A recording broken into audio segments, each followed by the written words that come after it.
Welcome to Season 5, Episode 1 of CSS Breakdown, Book by Book. This season we explore Andrew Heywood's foundational text, Political Theory, an introduction, 4th edition, and in this premiere episode, we offer a comprehensive overview of the entire book, its key themes, structure, and why it remains essential for anyone trying to make sense of political life. If you're looking for a really clear map through what can often feel like a confusing landscape of political ideas, this book, it's a fantastic guide. Heywood doesn't just list concepts, does he? No, not as He yet. groups them, shows how they interact, explains their significance, in the real world. Feels like he's handing you the keys to understand the actual language of politics. Exactly. I think what Heywood does so brilliantly for you, our listener, is he strips away some of that academic haze from these really big ideas and doctrines. It's not just about memorizing definitions. It's about really getting what democracy or justice truly means, how different thinkers have wrestled with these terms, and crucially, why those debates still pop up in our headlines every single day. He turns these complex theories into tools you can actually use. Okay, so let's grab those tools then. Heywood starts right at the beginning, Chapter 1, basically defining the field of political theory. Yeah. And right off the bat, he makes some distinctions that I think many of us might just sort of blur together. What's the core difference he draws between political science, political theory, and political philosophy? Yeah, that's a really crucial starting point. Political science, as he explains it, is largely empirical. Okay, empirical. Think of it as trying to apply a scientific method to politics. This often involves behavioralism. That was a big shift. Mid-20th century, people like David Easton championed it, focusing on, observable political actions, quantifiable data. Right, like measuring things. Exactly. It's about describing, analyzing, explaining political institutions rigorously, meticulously studying voting patterns or how different government departments function. The goal is really objectivity. Okay, so that's science. What about theory? Political theory, well, that steps back a bit. It's more about analyzing the central political ideas and concepts. Traditionally, a lot of this was a history of political thought, looking at the major thinkers, Plato to Marx, through their classic texts. And this is where you get those fundamental, often ethical questions like, why should I obey the state? Or what constitutes a just distribution of wealth?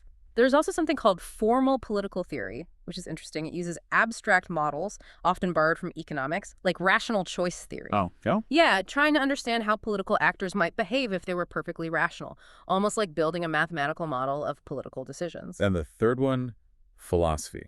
Right, political philosophy. Heywood positions this as a second-order discipline. So if a political scientist studies how a democracy works, the philosopher asks, but what is democracy, really? What gives it legitimacy? Ah, okay. Deeper questions. Exactly. It's not about gathering new facts, but critically evaluating the beliefs and clarifying the concepts we're already using, questioning the ground rules of our political language, making sure we're clear on freedom or equality. Heywood's book itself, while it touches on philosophy, is mainly a work of political theory explaining and analyzing these concepts for you. That really helps clarify the landscape. And it's clear these fields aren't just static, right? Heywood actually highlights that political theory has gone through quite a transformation, especially, he says, since the 1970s. How has it been reshaped? What does that mean for us trying to understand political thought today? That's a key point. Looking at the bigger picture, political theory has seen, probably 4 major shifts. First, there's a much deeper emphasis now on history and culture. We recognize that past theories, Rousseau on the social contract, Marx on capitalism, they're deeply embedded in their own time and place. We can't just lift them out wholesale and apply them timelessly. Plus, our own values inevitably influence how we read them. Right. Context matters. Hugely. Second, the field itself has become far more diffuse and fragmented. For a long time, Western political thought was often almost synonymous with liberalism. But since the 60s and 70s, we've seen the powerful rise of critical new perspectives, things like radical feminism, challenging traditional power structures, communitarianism, emphasizing community, green politics, focusing on ecology, multiculturalism, dealing with diverse identities. And crucially, there's a growing interest in non-Western traditions, too, acknowledging that, political wisdom isn't confined to one part of the world. That seems like a really important shift. It is. Third, we've seen what's sometimes called an anti-foundationalist critique. This basically challenges the old Enlightenment idea that political theory can discover universal objective truths. It's linked to movements like postmodernism, feminism, critical theory, and it suggests that all principles, all doctrines are contingent, meaning they're shaped by specific contexts and perspectives, not timeless absolutes. Some even argue our real world is, in a way, constructed through the theories and language we use, not just observed by them. Wow, okay. That's a big idea. It is. And finally, number 4, political theory has really had to grapple with globalization and this heightened interdependence since, say, the 1980s. Right, everything's connected now. Exactly. So theory has to move beyond just thinking in terms of nation states and address things like transnationalism. And this 4th edition really reflects that there are new thinking globally features, a whole new chapter, chapter 12, on security, war, and world order. It explores how concepts like global justice or global citizenship are being rethought in this interconnected world. That brings us neatly to one of the most fascinating and maybe sometimes frustrating aspects Heywood tackles, the uses and abuses of political concepts themselves. Why are political concepts, as he puts it so well, such slippery customers? Yeah. Slippery customers is good. Well, concepts are basic tools for thinking, right? For making sense of the world. And think about words like freedom or justice. They're not just abstract terms. They're absolutely central to how we argue, how we criticize, how we organize our societies.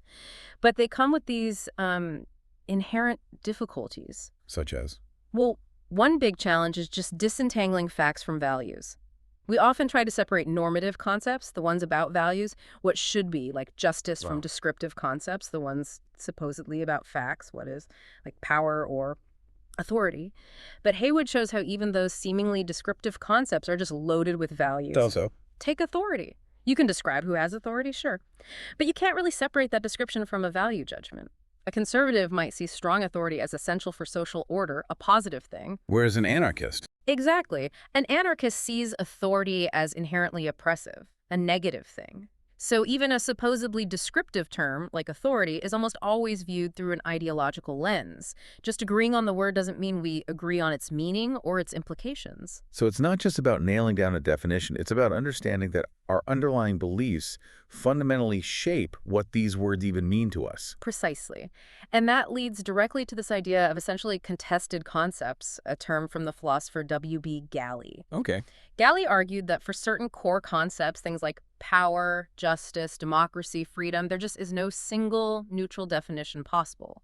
Competing versions can be equally valid based on different underlying values, and the struggle over their meaning is a huge part of politics. Right. You see that constantly in debates about, say, equality or fairness. Absolutely. Those aren't just technical disagreements over policy. They often reflect fundamentally different understandings of the core concepts themselves. Now, some critics argue maybe concepts are only currently contested or contingently contested, not inherently so forever. But the practical reality, as Heywood shows, is that they are battlegrounds for meaning. Okay. And there was another problem you mentioned. Yes, what Heywood calls the fetishism of concepts. This is the danger of treating words as if they are concrete, independent things out there in the world, possessing their own power, rather than seeing them as what they are. Analytical tools we create and use. Like worshiping the word instead of using it. Kind of, yeah. Max Weber, the sociologist, tried to combat this with his idea of ideal types, things like bureaucracy, democracy, or capitalism. These aren't meant to be perfect pictures of reality. They're deliberately constructed, purified, logical extremes. Okay, why do that? To help us analyze and understand the messy complexity of the real world. They're benchmarks, tools for comparison, not claims about empirical truth. They're useful for analysis, but we shouldn't mistake the ideal type for the thing itself. I see. And this all raises a really profound question. How much do our concepts actually shape what we perceive as reality? Postmodern thinkers like Jacques Derrida famously argued that language doesn't just neutrally reflect the world. Our reality is deeply constructed through language. His line, "There is nothing outside the text," suggests our understanding is always mediated by our conceptual frameworks. But maybe the most radical insight, the one Heywood brings in, comes from Mahayana Buddhist philosophy. It distinguishes between conventional truth, the reality we agree on based on shared concepts, and absolute truth, which supposedly transcends concepts altogether through direct experience. It's captured in that powerful Zen saying, "We must be careful not to mistake the finger pointing at the moon for the moon itself." Our concepts point towards reality, but they aren't reality itself. Realizing that how deeply our words shape our perception, that can be a real aha moment. That finger pointing at the moon analogy is brilliant. It really hits home how carefully we need to approach political language. So, okay, given all this complexity, these slippery concepts, how does Heywood actually structure the book? How does he guide us through this maze without just overwhelming us? Yeah, the structure is definitely one of its biggest strengths. It's very logical. Heywood does this really clever thing. He groups related concepts into sets of 3 usually, and dedicates a whole chapter to exploring the connections within each set. Okay, sets of 3. Yeah, it creates a really clear flow, letting you build understanding block by block.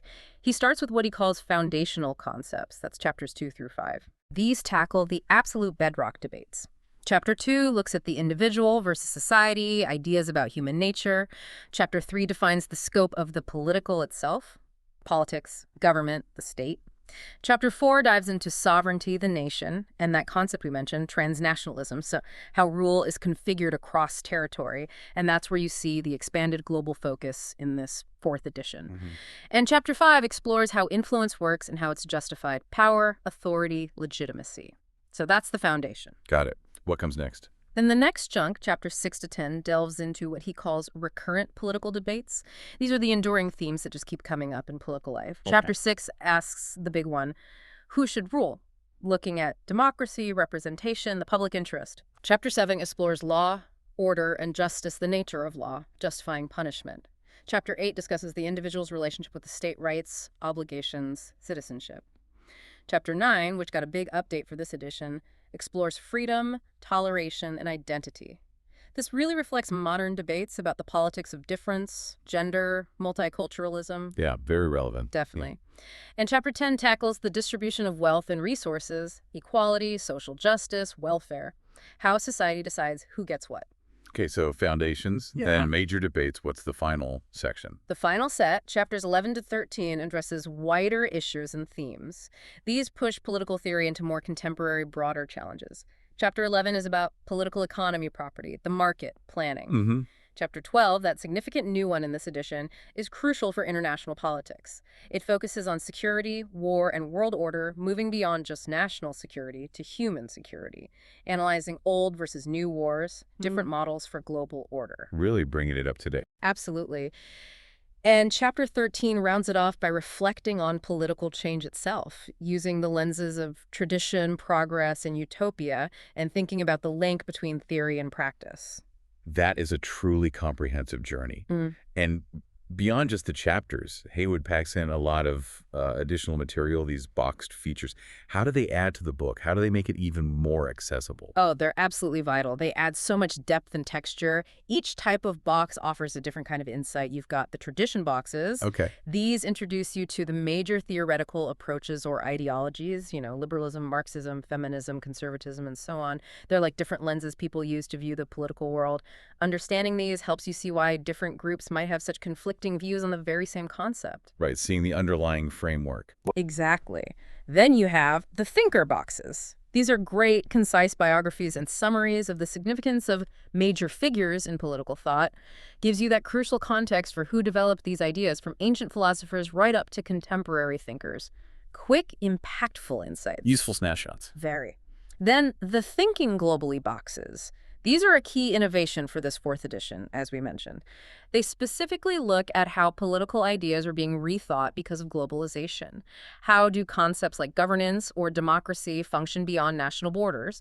How is theory adapting? Keeps it relevant to today's world. Totally. And perhaps most crucially, you have the Beyond the West boxes. These directly tackle the fact that traditionally, political theory has been very Western-centric. Yeah, that's a common criticism. It is. So these boxes deliberately examine non-Western approaches to key political ideas, drawing on Islamic, Buddhist, Chinese, Indian, African traditions, among others. The aim isn't just to tick a box for diversity, but to genuinely deepen your understanding of Western thought by contrasting it with other rich traditions and maybe stimulate completely new ways of thinking about universal political problems. It's a really vital step towards a more inclusive, truly global political theory. What an insightful exploration of Andrew Heywood's political theory. An introduction. It's really clear how this book, with its careful structure and deep dives into concepts, genuinely equips you, the listener, to quickly grasp complex political ideas and see how they've evolved. This deep dive, we hope, serves as your shortcut to being much more informed about the foundational ideas shaping our political world today. Absolutely. And maybe, given that these concepts are, as the book shows so powerfully, often deeply contested, shaped by perspective, maybe here's a final thought for you to chew on. How might your own understanding of everyday political arguments, the ones you hear on the news, online, maybe even around the dinner table, how might that change if you consistently pause and ask, okay, what do they really mean by that concept they just used? Freedom, justice, security. Hmm. And also, what ideological lens, what tradition perhaps are they viewing this issue through? Challenge yourself maybe to be a bit more discerning about the language swirling around in political discourse. It could Hmm. fundamentally transform how you engage with it all.